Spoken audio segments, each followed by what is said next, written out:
कभी कभी एक कविता में सिर्फ शब्द नहीं होते, वो किसी घर में बची हुई आखिरी आह होती है।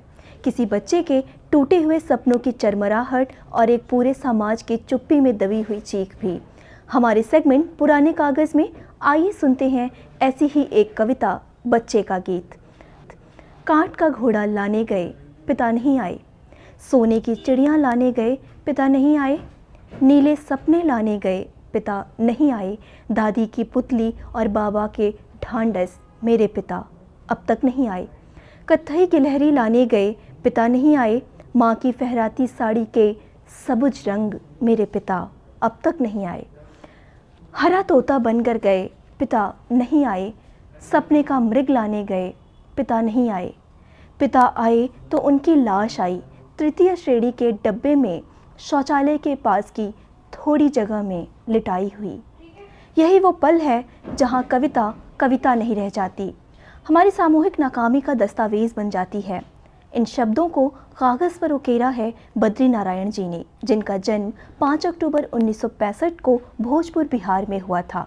आपको बता दें कि बद्री नारायण समकालीन हिंदी कविता के उन प्रमुख कवियों में से हैं जो साधारण लोगों की असाधारण पीड़ा को शब्द देते हैं।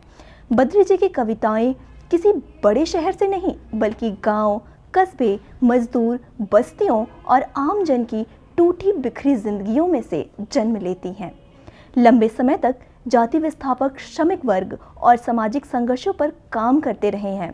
इसी वजह से इनकी कविताएं सिर्फ भावनात्मक नहीं, बल्कि समाजशास्त्रीय दस्तावेज भी मानी जाती हैं। इन्हें साहित्य अकादमी पुरस्कार और भारत भूषण अग्रवाल पुरस्कार से भी सम्मानित किया गया है। बद्री नारायण अपनी कविता में बच्चे की आंखों का सपना भी लिखते हैं और पिता के पैरों की थकान भी। हाशिए पर खड़े लोगों के दर्द को बहुत सरल लेकिन चुभने वाली भाषा में सामने लाते हैं। उनकी कविताओं की सबसे बड़ी खूबसूरती ये है कि ये पाठक को चुप करा देती हैं, एक ऐसी चुप्पी जिसमें व्यक्ति अपने भीतर के समाज को टटोलने लगता है। बद्री जी आज के समय के ऐसे कवि हैं जो बताते हैं कि कविता सिर्फ सुंदर शब्दों की सजावट नहीं होती, बल्कि एक जिम्मेदारी, एक प्रतिरोध और एक स्मृति भी होती है। हिंदी साहित्य को जानने के लिए देखते रहिए हमारा सेगमेंट पुराने कागज़ और जुड़े रहिए अनादि टीवी के साथ। नमस्कार।